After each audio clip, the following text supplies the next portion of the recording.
Hi friends, ನಾನು ನಿಮ್ಮ ಮಂಜು ಕಡ್ಬಿ ಮಾತನಾಡ್ತಾ ಇರೋದು. ನಮ್ಮಲ್ಲಿ ಎಷ್ಟೊಂದು ಜನರು ಏನು ಮಾಡ್ತಾರೆ ಅಂದರೆ, ಸಿಗ್ನಲ್ಸ್ ನಲ್ಲಿ ಯಾರಾದರೂ ಟ್ರಾಫಿಕ್ ಪೊಲೀಸ್ನವರು ಇದ್ರೆ ಮಾತ್ರ ಟ್ರಾಫಿಕ್ ರೂಲ್ಸ್ ಅನ್ನ ಫಾಲೋ ಮಾಡ್ತಾರೆ. ಒಂದು ವೇಳೆ ಯಾರು ಟ್ರಾಫಿಕ್ ಪೊಲೀಸ್ನವರು ಇಲ್ಲ ಅಂದರೆ ಸಿಗ್ನಲ್ಸ್ ಅನ್ನ ಜಂಪ್ ಮಾಡ್ತಾರೆ, ಹೆಲ್ಮೆಟ್ ಇಲ್ಲದೆ ಹೋಗ್ತಾರೆ, ತ್ರಿಬಲ್ ರೈಡಿಂಗ್ ಹೋಗ್ತಾರೆ, ಸೀಟ್ ಬೆಲ್ಟ್ ಅನ್ನ ಹಾಕೋದಿಲ್ಲ. ಯಾಕಂದ್ರೆ ಯಾರು ಟ್ರಾಫಿಕ್ ಪೊಲೀಸ್ನವರು ಇಲ್ಲ, ನಮಗೆ ಯಾವುದೇ ರೀತಿಯ ಫೈನ್ ಬೀಳೋದಿಲ್ಲ ಅಂತ ಅಂದುಕೊಳ್ಳುತ್ತಾರೆ. ಆದರೆ ಇದು ನಿಮ್ಮಲ್ಲಿ ಎಷ್ಟೊಂದು ಜನರಿಗೆ ಗೊತ್ತಿಲ್ಲ.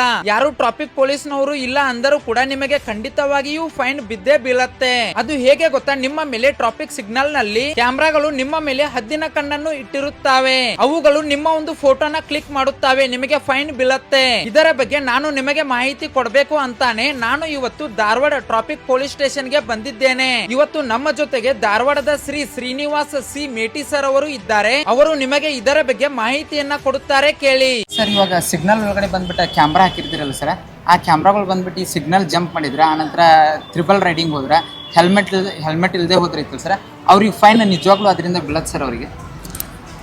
ಹಾಂ, ಈಗ ನೋಡಿ, ಧಾರವಾಡ ಶಹರದಲ್ಲಿ ಟೋಟಲ್ 78 ಕಡೆ ನಾವು ವಿವಿಧ ಸ್ಥಳಗಳಲ್ಲಿ CCTV ಕ್ಯಾಮ್ರಾಗಳು ಹಾಕಿದ್ವಿ. ಹಾಂ ಸರ್.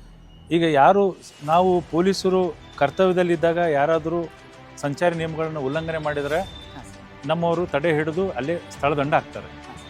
ಕೆಲವೊಬ್ಬರು ಓನ್ಲಿ ಆ ಪೊಲೀಸನ್ನು ತಪ್ಪಿಸ್ಕೊಳ್ಳೋ ಉದ್ದೇಶದಿಂದ ಯಾರು ಇಲ್ಲ ಬಿಡೋ ಪೊಲೀಸರು ಅಂತೇಳಿ ಅವರು ತಂಪಾಡಿ ತಾವು ಕಾನೂನನ್ನು ಉಲ್ಲಂಘನೆ ಮಾಡಿ, ಅಂದರೆ ಸಂಚಾರಿ ನಿಯಮಗಳನ್ನು ಉಲ್ಲಂಘನೆ ಮಾಡಿ ಹೋಗ್ತಾ ಇದ್ದಾರೆ.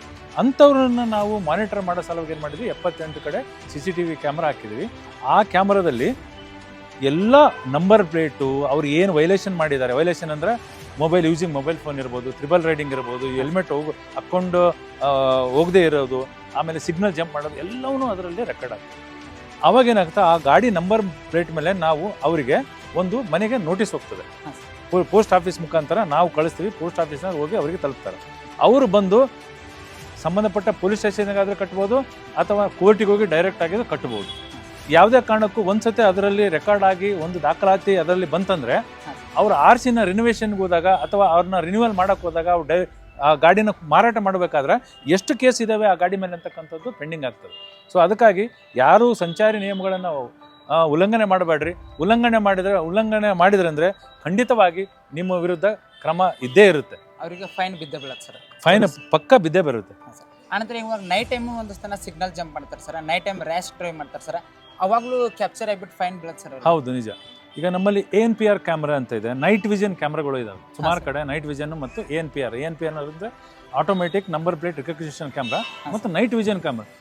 ಒಬ್ಬ ವ್ಯಕ್ತಿ 100 ಸ್ಪೀಡ್ ಹೋದ್ರೂ ಕೂಡ ಆ ಕ್ಯಾಮ್ರಾದಲ್ಲಿ ರೆಕಾರ್ಡ್ ಆಗ್ತದೆ ಏನು ಮಾಡಿದಾನೆ ಅಂತೇಳಿ. ಅಂಥವ್ರ ವಿರುದ್ಧ ಕೂಡ ನಾವು ನೋಟಿಸ್ಗಳನ್ನ ತೆಗೆದು ಅವರಿಗೆ ಕಳಿಸ್ತಾ ಇದ್ದೀವಿ. Thank you. ಫ್ರೆಂಡ್ಸ್, ನೋಡಿದ್ರಲ್ಲ, ಇದೆಲ್ಲ ನಿಜ. ನೀವು ಯಾರೆಲ್ಲ ಪೊಲೀಸರು ಇಲ್ಲ ಅಂತ ಸಿಗ್ನಲ್ಸ್ ಅನ್ನ ಜಂಪ್ ಮಾಡ್ತೀರಾ, ಅವಾಗ ಅದು ಕ್ಯಾಮ್ರಾದಲ್ಲಿ ಆಟೋಮೆಟಿಕ್ ಆಗಿ ಕ್ಯಾಪ್ಚರ್ ಆಗಿ ನಿಮ್ಮ ಗಾಡಿಯ ಮೇಲೆ ಫೈನ್ ಬಿದ್ದಿರತ್ತೆ. ಹಾಗಾಗಿ ನೀವು ನಿಮ್ಮ ಗಾಡಿಯ ಮೇಲೆ ಎಷ್ಟು ಕೇಸ್ಗಳು ಇದಾವೆ ಅಂತ ತಿಳಿದುಕೊಳ್ಬೇಕಂದ್ರೆ ಇವಾಗ್ಲೇ ನನ್ನ ಬಯೋದಲ್ಲಿ ಕೊಟ್ಟಿರುವ ಎಕೋ ಆಪ್ ಲಿಂಕ್ ಮೇಲೆ ಕ್ಲಿಕ್ ಮಾಡಿ ಆಪ್ ಅನ್ನ ಡೌನ್ಲೋಡ್ ಮಾಡಿ. ನಂತರ ನಿಮ್ಮ ಮೊಬೈಲ್ ನಂಬರ್ ಅನ್ನ ಹಾಕಿ ಲಾಗಿನ್ ಆಗಿ. ಲಾಗಿನ್ ಆದ ನಂತರ ಸ್ವಲ್ಪ ಕೆಳಗೆ ಸ್ಕ್ರೋಲ್ ಮಾಡಿ, ಅಲ್ಲಿ ಪೇ ಟ್ರಾಫಿಕ್ ಚಲನ್ ಅಂತ ಇರುತ್ತೆ, ಅದನ್ನ ಕ್ಲಿಕ್ ಮಾಡಿ. ನಂತರ ನಿಮ್ಮ ಗಾಡಿಯ ನಂಬರ್ ಅನ್ನ ಹಾಕಿ, ಅವಾಗ ನಿಮ್ಮ ಗಾಡಿಯ ಮೇಲೆ ಬಿದ್ದಿರುವ ಫೈನ್ಸ್ ಅನ್ನ ಅಲ್ಲೇ ತೋರಿಸತ್ತೆ. ನೀವು ಬೇಕು ಅಂದ್ರೆ ಅಲ್ಲೇ ಪೇ ಮಾಡಬಹುದು. ಹಾಗಾಗಿ ಈ ಒಂದು ವಿಡಿಯೋನ ಮರೆಯದೆ ನಿಮ್ಮ ಫ್ರೆಂಡ್ಸ್ ಗೆ ಎಲ್ಲರಿಗೂ ಶೇರ್ ಮಾಡಿ. ನನ್ನ ಬಯೋದಲ್ಲಿ ಲಿಂಕ್ ಇದೆ, ಹೋಗಿ ಕ್ಲಿಕ್ ಮಾಡಿ ಆಪ್ ಅನ್ನ ಡೌನ್ಲೋಡ್ ಮಾಡಿಕೊಳ್ಳಿ.